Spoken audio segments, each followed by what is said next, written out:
Hey everybody, it's time for another day. Another day of Hearts of Iron 4, another day of the New Order, another day of America. Over here, let us continue on where we last left off. So, what we are currently doing. Okay, we got some resources. Some researches, I should say, which is nice. I mean, what do we even take? Because, like, it's like 1968, I guess it might be, like, the least ahead of time things we have. Or maybe go, like, flamethrowers? Sure, I mean, why not? They're actually in our current time frame, so we will take it. And we did gut our own education sector. Democracy's returned to Italy. Surprising news came out of Italy today. Now the former Duce Galeazzo Cigno has announced his resignation and the dissolution of the National Fascist Party. Holy! Italy, my good friend Italy. They're currently despotic, but that's fine. Like,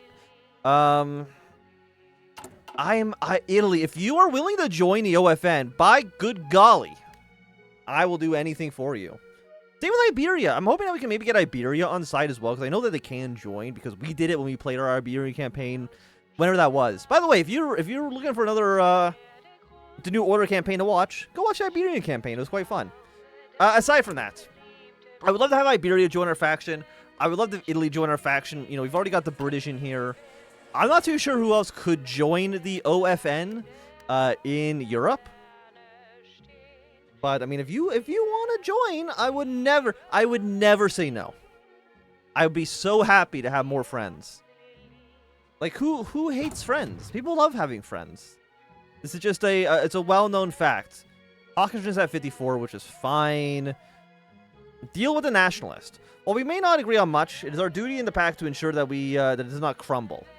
Okay, well, it's a good thing I actually checked this so I could actually look at it. Support their campaigns. We want to make sure that they know that we're friends with them still. Let's support nationalist campaigns. We want to make sure that the nationalists don't hate us and they don't split the party. Warnings ahead. Excerpt from the editorial from Phyllis Schlafly. Once again, America finds itself fighting a war far from its shores on behalf of people we barely understand, and for a cause we understand even less. The administration tries to sell America on its next battle in the crusades for freedoms, and it's not hard to take them at face value. That by sending their sons and husbands to die in Indonesia, we'd be keeping the Japanese away from Australia. Even the cursory investigation of the facts on the grounds make this comically untrue.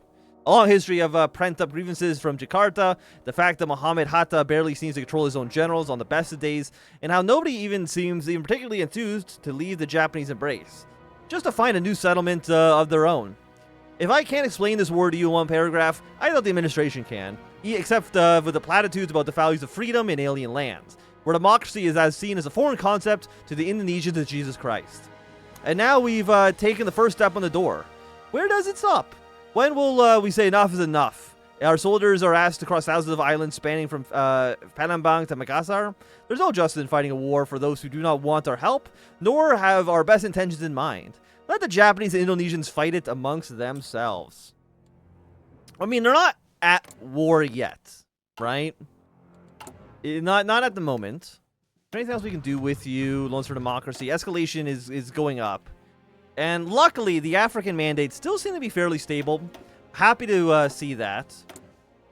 And are you ever going to... Yeah, we can't click this, so we never need to actually look at you ever again. Earthstrike has united the Russian Far East. And that is... That's the Far East Soviet Socialist Republic. Central Siberia, my good friend. I really don't want you to collapse. Like, that would be really, really bad for my interest.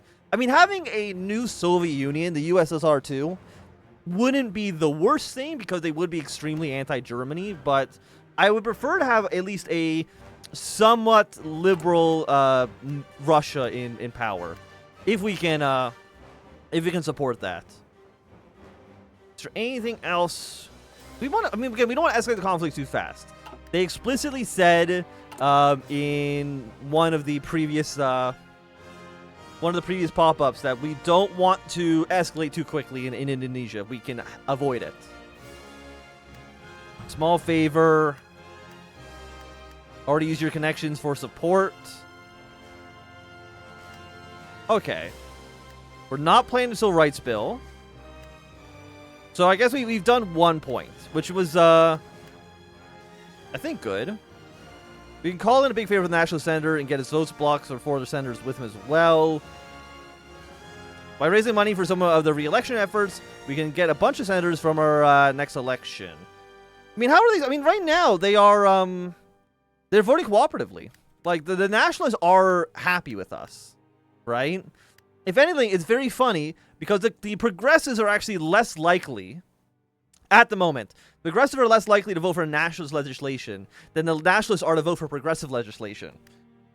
So, like, by looking at our party, really, it's actually the progressives that are hampering things a little bit, but I think we're okay. We'll get 3% more stability. Then we can start preparing ourselves to pass the Civil Rights Act, sideline the Dixiecrats, slam the door in their faces. We're not in a crisis. The Dixiecrats will trust us less if we go through with this. Put a foot in the door. So that's well, okay, we won't read these quite yet. We'll read them when we actually get a choice about which of those we want to do. Because I understand the Dixiecrats are not going to be super useful for us. Nuclear reactor, missile silos, multi-operation cost. What about, like, what about some more hospitals? Let's get some more hospitals just kind of throughout the country. Hospitals are always nice. People love hospitals. I'm assuming, at least. I would be so. I want to meet the people who are extremely anti-hospital. Okay, memorandum, memoriam. I know how to read. You know, you don't need to worry about that one too much. So okay, I want to just look at this quickly. Fighting tyranny, brothers in arms, invest in Australia. Interest rates will increase by 0.1%. American decoder. So this helps Australia. This will add war support for every friendly nation. We'll get a little bit more unified. Domestic preparedness. I mean, I would like to do on to Tokyo to negotiate with them. But I also want to get our way towards the Civil Rights Act. So let's do with mouths towards none. Get this one going. Marine divisions, you can go into that stack. And for our research slot, let's go with the RWS cannon. Also, have you noticed? I don't know why I put an H in slot every time I say it. In memoriam, John F. Kennedy was a major political and leader of the Democratic Party's fledgling social progressive circles. Throughout his life and career, he earnestly advocated for these forward-looking ideas during his time in Congress, a champion for the growing civil rights movement in the United States. He rallied young voters to the cause of political equality, as well as the need for the government that actively provides for the welfare of its citizens. Shortly after Nixon's resignation, he ascended to the presidency, but was shot weeks later. His brother Robert F. Kennedy has now ascended to the presidency and plans to continue JFK's legacy where he left off.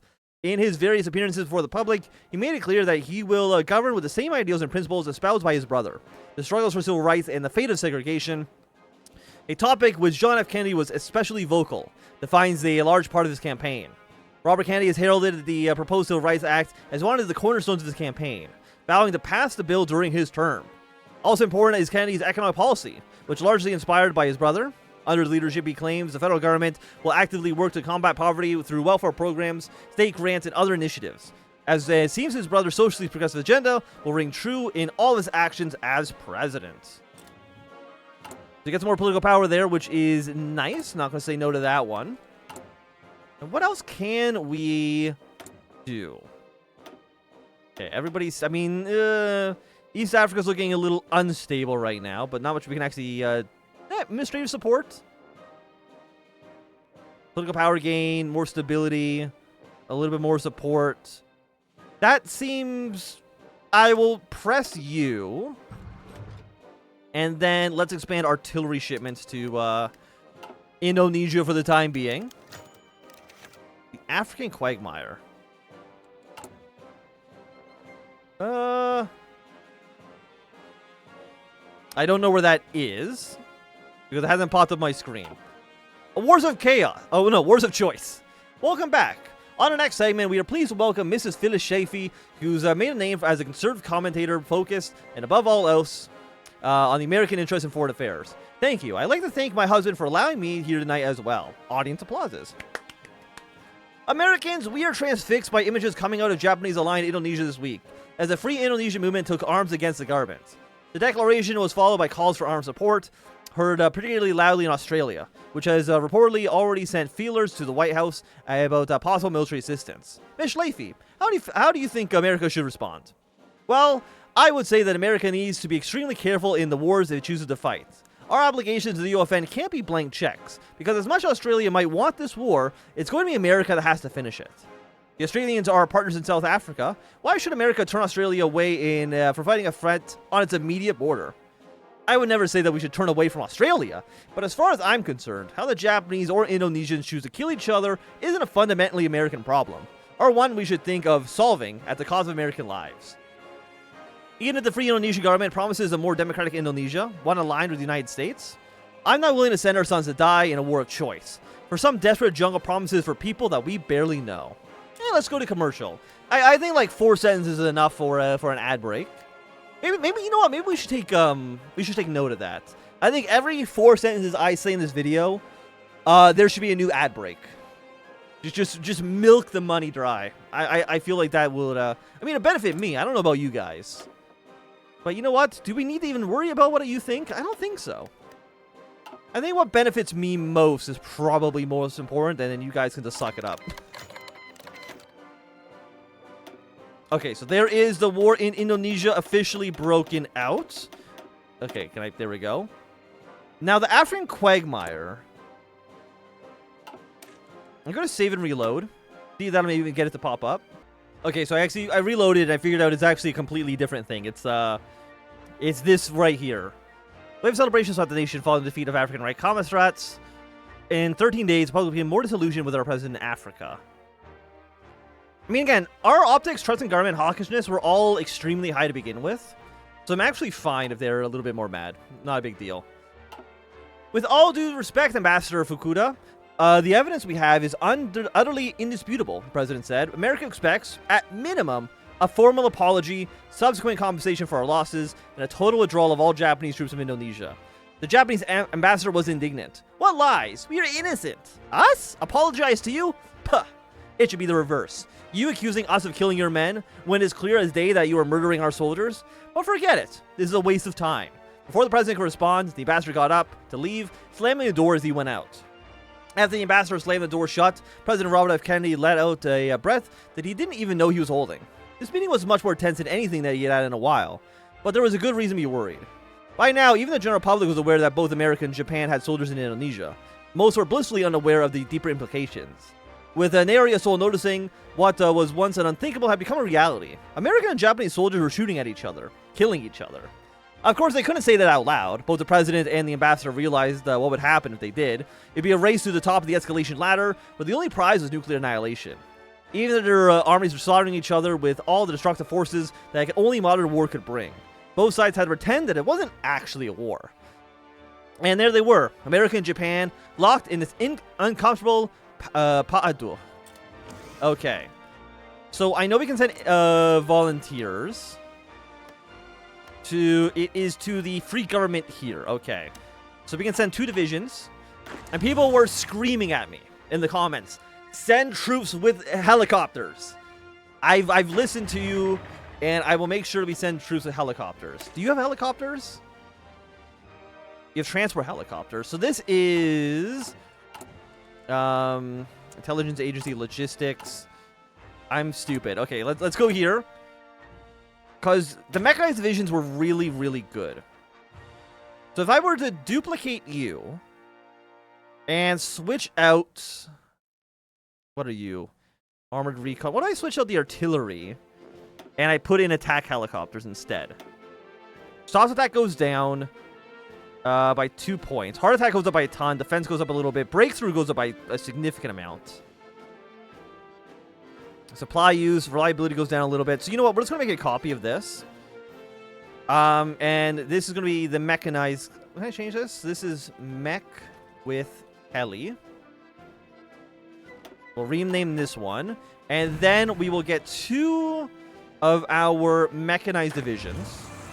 Let's see. Do we have any of them in this army? Yeah, so these two. If I were to switch you out with the helicopters, do we have no support equipment available? Either way, we'll switch these out like this. I know they're green. I'm not too worried about that.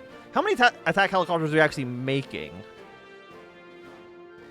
5. Let's throw that up to 10 then for now. We have no. Do we not have resources? Trade. We're -5. No, we have aluminum. It looks like we have all the resources. I'm not too sure what their problem is. But we'll get that going. And again, reinforcements are top priority. So let's send those 2 divisions, which I've just made. So to you 2, you'll become under a different leader. We will give you our highest attack general. And we're going to send you to the Free Republic. Yeah, send those 2 over there. Is there anyone else we can send volunteers to? Can't get involved. Cannot get involved. Military Council. We can't do anything here. So we can only send them to the official federal government. But now I'm assuming that this is now in the open warfare phase. Yes. Discuss futures. Escalation will go down. Demand Hatta's legitimacy among the Prim leaders. 30 political power. I will do this. Discontent's a little high, but honestly, it's fine.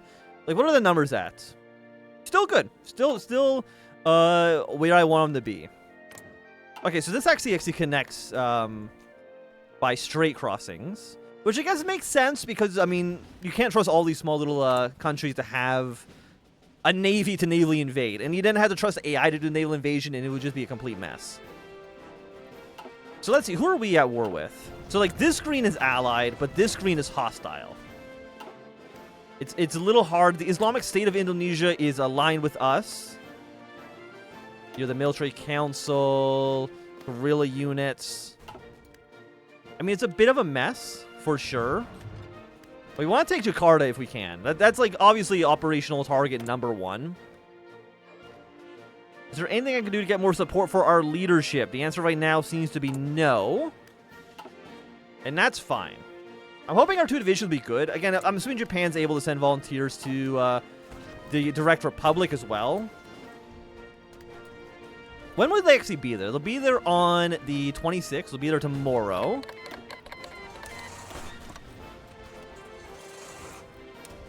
So let's send you right there. How have you lost strength immediately? What's your attrition rate? Very hot. Mountain. They're waiting for the helicopters. Okay. No, it was just a little confused at first.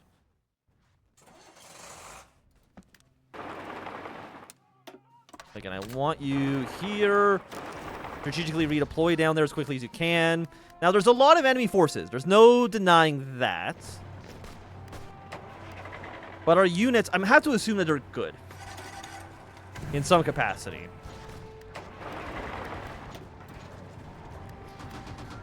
Four. No, that's not us. We're at 77. It looks like we have, I think, defeated somebody? Not one more. Primetime television show with a clapping studio audience. I'll ask the audience here. How many of you have a son, a husband, a cousin, an uncle called on the fight for America halfway across the world? The camera didn't even pan to the audience, but the host's eyebrows rise along with a wave of hands in the television studio. All of us here are welcoming home our men in coffins, or in life-altering pain and suffering, for a war that the Indonesian rebels have clearly will not win by themselves. I hope the Australians are pleased, at least. For the cost of thousands of Americans dead, Indonesia has been flattened and ravaged. The crowd murmurs, some of them angrily. The host motions for Phyllis Scheifel to continue. Bring our men home! There's no point for them to be in a war that nobody asked America to fight, where violence is the point rather than the means to an uncertain end. We don't understand the Indonesians, and they don't understand us. What it means to live in a Christian moral society. If they want to fight, they want to find a way to God, they can do so on their own time. Why? Who allows this woman to speak? Okay, let's get our organization back up. The East Java emergency government has been defeated. The People's Democratic... I don't know who's who, to be honest. Okay, we're 68, 67. The heating pot. Like, our troops just arrived here. Why are you all so mad? As the death count steadily increases and more honest Americans mourn their loved ones, the political temperature is rising up at an alarming rate. At a dozen of the weekly reports from the FBI documenting ever larger protests breaking out all throughout the country, now they are no longer needed to warn the government about the rising discontent. As the president himself found out today when he looked out the window of the White House. Right before the gates of the presidential residence stood, grim and silent. Dozens of men and women of all ages. Some hold photos of husbands, children, brothers whose bodies lost in a jungle or mangled beyond recognition. They couldn't even hold for a last goodbye. Other posters decry the use of sacrificed American lives and accusing the bloodthirsty capitalists who feed on death to be the true force behind the government's decision to increase the draft. We'll get a handle on this. Don't worry. Don't worry. Don't worry about it. Can I decrease the draft? Go back troop commitments. Pull out of Africa. Like, I don't even think like we even had the draft really in place. Manpower continues to deplete. Manpower is currently at 67. I mean, optics are going down a little bit, but I mean, it's still pretty good. Like, it's still a majority. So I'm not too worried. The American people can shove it, essentially. But I will say, at least right now, this is going to be a good time for us to end this episode. So if you enjoyed it, thumbs up. Not enjoyed, you can always thumb down. If you want to see more, subscribe, and goodbye.